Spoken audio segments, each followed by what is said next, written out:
You have felt this your entire life, that pattern where you want something, really want it, and the harder you reach for it, the faster it runs from you. A job, love, respect, approval, a sale, an opportunity. You prepared, you tried, you cared, you put in the work, and you watched it slip away, while someone else, someone who wanted it less, someone who wasn't as qualified, someone who didn't try nearly as hard, walked in and got it.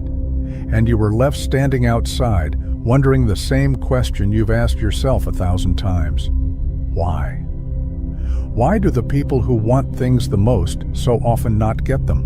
Why do people who seem indifferent, who don't put in half the effort, who aren't even as good as you, why do they get the opportunities, the relationships, the respect you've been chasing your whole life? This is not random. This is not bad luck. This is not because you're unworthy. What if I told you it's something else entirely? What if I told you that you've been broadcasting a signal, invisible to you but not to them, and that signal has been sabotaging you at every turn? They can smell it. Desperation is not just something you feel inside. It's not private. It's not contained. It's a detectable force that leaks outward, through your words, your timing, your body, your energy, and humans are hardwired to detect it, not consciously. They don't sit there thinking, this person is desperate. They just feel something, a pressure, a discomfort, a subtle wrongness they can't name, and they pull away. You have watched this happen your entire life. You have watched people with less skill succeed while you failed. People who seemed to care less. People who didn't try as hard. And you thought you were doing something wrong. You were, but not what you think. Because here is what you didn't know. When people sense you need them, when they feel that you need the outcome, need their approval, need them to say yes, something shifts. It's not a thought. It's not a decision. It's a reaction. They feel their freedom being threatened. They feel obligation creeping in. They feel the weight of your need pressing against them. And humans instinctively pull back from that pressure. This is not cruelty. This is survival instinct. Because desperation signals something dangerous. It signals scarcity, weakness, lack of options. And on a primal level, the world avoid those who broadcast need. You can say all the right things. You can be polite, be competent, be prepared, be kind. But if desperation is underneath, if that signal is leaking, they will sense it, and they will reject you. Not because of what you said, because of what you signaled. Let me show you what's really happening. Let me expose the invisible transaction that's been deciding your outcomes without you ever seeing it. Every human interaction is answering one question before you even speak. Who needs who more? That question gets answered in the first 3 seconds. Before you introduce yourself, before you smile, before you say a single word, and desperation answers it instantly. You have already lost the negotiation before it begins. Because the moment they sense you need the outcome more than they do, the moment they feel that imbalance, the power shifts. They don't consciously think, I have power here. They just feel it. And when they feel it, everything changes. They relax. They become pickier. They raise their standards. They start weighing their options because they can. Think about the last time you really wanted someone to like you, a new group of people, a romantic interest, a potential employer, a client, anyone. Remember how you acted? You monitored their reactions. You studied their face for approval. You laughed a little too hard at their jokes.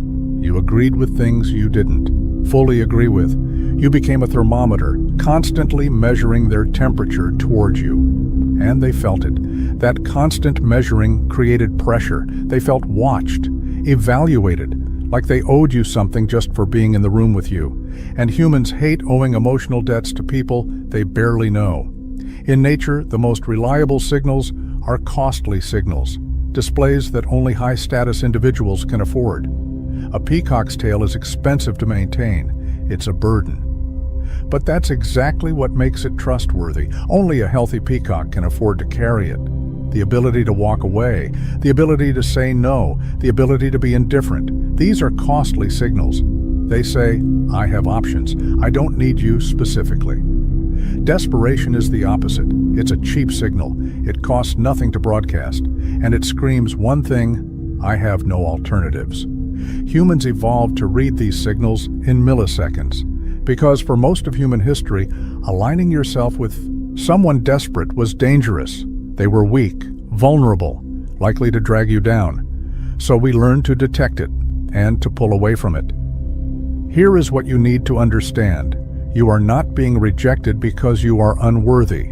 You are being rejected because you are signaling scarcity, and the world punishes scarcity while rewarding abundance. But how? How does desperation leak out? How does it broadcast itself when you are trying so hard to hide it? In the next section, we'll expose the silent leaks that broadcast your desperation. If this is making sense to you, subscribe to the channel. Thank you for your support. Desperation does not announce itself. It leaks. Through channels you do not even know exist. It leaks through speed. You reply too fast. You show up too early. You agree too quickly. Speed signals one thing: you have nothing else. No other conversations waiting. No other options pulling at your attention. No life outside of this interaction. When you respond instantly, you are saying, I was sitting here, waiting for you. It leaks through over-effort. You try too hard. You give too much. You do more than what was asked. You volunteer extra work. You go out of your way without being prompted. You over-deliver on everything. This does not look like generosity. It looks like fear. Fear of losing. Fear that if you do not overcompensate, they will see you are not enough. And that fear is visible. It leaks through your eyes. Desperate people have hungry eyes. You are looking for reactions, scanning faces for approval, seeking validation in every micro-expression. Others feel this. They feel watched, studied, like they are being scanned for signs that you are winning them over, and it makes them uncomfortable. It leaks through availability. You are always free, always flexible, always saying yes. Yeah, I can do that. No problem, I'll move things around. Anytime works for me. This signals that your life is empty, that they are filling it, that you have no boundaries because you need them too much to risk saying no. It leaks through talking too much, over-explaining, overselling, filling every silence. The more anxious you are, the more words pour out. You cannot let the silence sit because silence feels like uncertainty. And uncertainty terrifies you. So you talk, you justify, you explain things that did not need explaining, and every extra word broadcasts the same thing. I am nervous. I need you to approve of me. It leaks through follow-ups. Hey, did you get my message? Just following up. Wanted to check in and see where we're at. Each one of these messages is a confession. I am sitting here, waiting. My emotional state depends on your response. You have given me power over you and I can feel it. But here is what makes all of this so dangerous. Your body cannot lie. When you are desperate, your shoulders tense. Your breathing becomes shallow. Your eyes dart, searching for approval. Your voice speeds up. Your hands fidget. And the person in front of you? Their mirror neurons are picking up every single signal. They do not consciously think, this person is desperate. They just feel uncomfortable, pressured, like something is off. And they pull away. You have done this, all of it, and you did not even know what you were broadcasting. But it goes deeper than behavior. There is a biological mechanism at play here, something darker. There is a predator-prey reversal that happens with desperation. You think you are pursuing. You think you are the hunter, going after what you want, chasing the opportunity, making your move. But you are not. You are being evaluated for weaknesses. You are prey. In nature, animals do not chase what runs toward them. It triggers suspicion. Why is this thing approaching me? Is it diseased, rabid, desperate? Healthy prey runs away. It flees. It avoids contact. Sick prey approaches. The same instinct operates in humans. When someone comes at you with too much enthusiasm, too much eagerness, too fast, your unconscious flags it. Something is wrong here. Think about a street vendor in a tourist area. They see you, they light up, they chase you down the street. My friend, special price for you, just for you. And the harder they chase, the faster you walk away. Why? Because their desperation signals low value. If what they were selling was actually valuable, they would not need to chase. People would come to them. Now think about a high-end boutique. You walk in. No one acknowledges you immediately. No one rushes over. You have to prove you belong there. You have to qualify yourself to even be served. Which one feels more valuable? The one that needs you or the one that does not? Desperation kills mystery, and mystery is what keeps people interested. The desperate person reveals everything. They are an open book, desperately trying to prove their worth. They answer questions that were not asked. They volunteer their weaknesses, hoping honesty will earn acceptance. They lay all their cards on the table because they think transparency builds trust. But what it actually does is remove all uncertainty. And without uncertainty, there is no curiosity.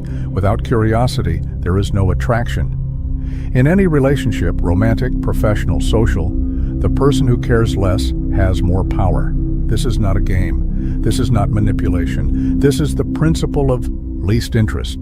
The person who wants it more must accept the terms. The person who wants it less can dictate the terms. Desperation announces to the world, I want this more than you do. And in that moment, all power transfers to the other person. They know you will tolerate more, accept less, compromise further because you need them. And they do not need you. And here is where it gets worse. Because desperation does not stay static, it accelerates. You want something. You act desperate. People pull away. Now you want it more because scarcity just increased. So you act more desperate, and they pull away faster. The brutal irony is this. The harder you try to close the gap, the wider it becomes. Desperation makes you reactive. You are no longer acting from your own center. You are reacting to every microsignal from the other person. They become cold. You heat up. They pull back. You lean in. They go silent. You fill the silence. You have handed them the remote control to your nervous system, and they can feel it. Think about texting someone who has not responded. You send one message. Nothing. You wait. The silence eats at you, so you send another. Hey, just checking in. Still nothing. Now you are spiraling. So you send a third. Did you get my message? What you are really saying is, I am sitting here, waiting for you, just following up. What you are really saying is, you have power over my emotional state. And by the third message, even if they were genuinely busy, they now feel something else. Pressure. The desperation has created the very rejection it feared. The more you want something, the harder you try. The harder you try, the more unnatural you become. The more unnatural you become, the more they sense something is off. And the more they sense something is off, the more they pull away. This is the desperation death spiral. You cannot perform your way out of it. Because the performance itself is evidence of the desperation. And here is the worst part. Desperate people overshare. They tell you their fears, their failures, their needs, their weaknesses. They think this is vulnerability. They think this is building trust. They think this is connection. But what they are actually doing is handing you the instruction manual for their destruction. Now you know exactly what they are afraid of. Now you know exactly what buttons to push. Now you know exactly how much power you have over them. But why? Why does desperation even exist? What causes it? Desperation is a symptom. The disease is an empty life. When your entire world revolves around one person, one job, one opportunity, you become fragile. That one thing carries all your hope, all your identity, all your future, and that weight is visible. It leaks through everything you do. The person with a full life is different. They have hobbies, friends, projects, passions, purpose. So when they meet someone new, it is an addition to their life, not a rescue mission. When they interview for a job, it is an option, not a lifeline. When they pitch a client, it is an opportunity, not salvation. That lightness changes everything. Think about how you act when you believe something is your last opportunity. You interview for a job you think is your only shot at survival. You answer too fast. You laugh too hard at their jokes. You agree with everything they say. You reek of, "Please pick me." Now flip it. Imagine you have 5 job offers on the table. You show up calm. You negotiate. You ask hard questions. You are willing to walk away if the terms are not right. That energy, the energy of options, is magnetic because it says one thing: I do not need you, but I am open to the possibility of you. Desperation says the opposite. Desperation says, you are my only hope. And nobody wants to be someone's only hope. That is too much pressure, too much responsibility. It forces them into a role they never agreed to play. So how do you kill it? How do you eliminate desperation? Not fake it, but actually kill it. The solution is not to stop wanting things, it is to stop needing them. When you genuinely do not need the outcome, your energy shifts. And when your energy shifts, the world responds differently. 1. Build real options. Desperation comes from having one path, one person, one opportunity. When you have multiple options, the need dissolves. Do not wait until you are desperate to build alternatives. Build them before you need them. Apply to 5 jobs, not 1. Talk to multiple clients, not 1. Work on multiple projects, not 1. The moment you have options, you stop needing any single outcome, and that changes everything. 2. Delay your responses. Force space between their action and your reaction. That gap kills the smell of need. Do not reply instantly. Do not show up early. Do not agree immediately. This is not playing games. This is protecting your value, because speed signals desperation and restraint signals abundance. 3. Practice walking away mentally. Before every interaction, accept that you might not get it. That acceptance changes your energy completely. You stop performing. You stop trying to be what you think they want. You start being. And being is what people actually respond to. 4. Fill your life. The person with a full life does not need any single outcome to feel whole. That lightness is irresistible. Fill your life not to fake abundance, but to create real abundance. When abundance is real, desperation becomes impossible. The Stoic philosopher Epictetus taught this centuries ago. Focus on what you control, your effort, your character, your response. Release what you do not control, outcomes, other people's decisions, whether they say yes or no. This creates an unshakable calm that others interpret as confidence, as high value. And here is the paradox that breaks most people's brains. When you stop desperately wanting the outcome, you actually perform better. Because desperation creates performance anxiety. You play not to lose instead of playing to win. You become safe, conservative, boring. But when you genuinely do not need it, when you have real options, you become bold. You take risks. You say what you actually think. You walk away from bad terms. And ironically, that boldness is what wins. The person who needs it least often gets it, because they are the only one free enough to be interesting. And when you do this, when you kill the desperation, everything shifts. When you kill desperation, everything changes. Not because you stopped wanting things, but because you stopped needing them. The job calls you back. The person reaches out. The opportunity appears. Not because the universe rewarded you for letting go, but because you are no longer broadcasting scarcity. You are broadcasting self-sufficiency, and self-sufficiency is the most attractive force in human interaction. When you walk into a room no longer needing validation, people feel it. You are not scanning for approval. You are not performing. You are not trying. You just are. And that presence is magnetic.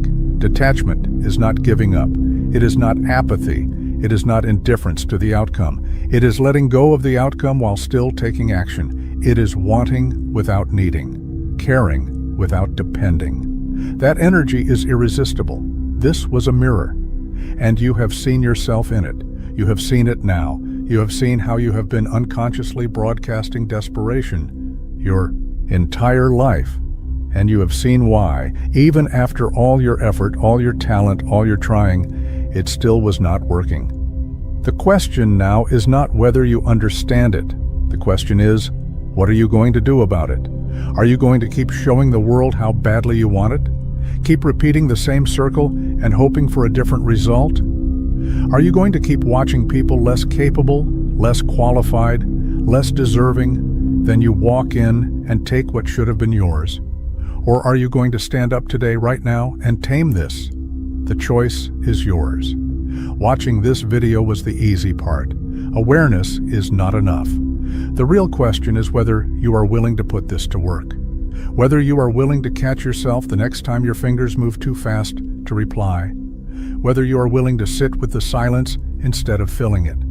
Whether you are willing to walk away when every instinct in your body is screaming at you to chase. If you are ready to stop giving your power away, then go to the comments right now and type this. Today, I stop broadcasting need. Type it. Make it real. Let it be the line you draw between who you were and who you are becoming. If this video gave you clarity, if it named something you have felt your entire life but could never explain, then support it. Like the video. Subscribe to the channel. This space is for those who refuse to stay blind, for those who see the invisible forces shaping their lives and decide to take control.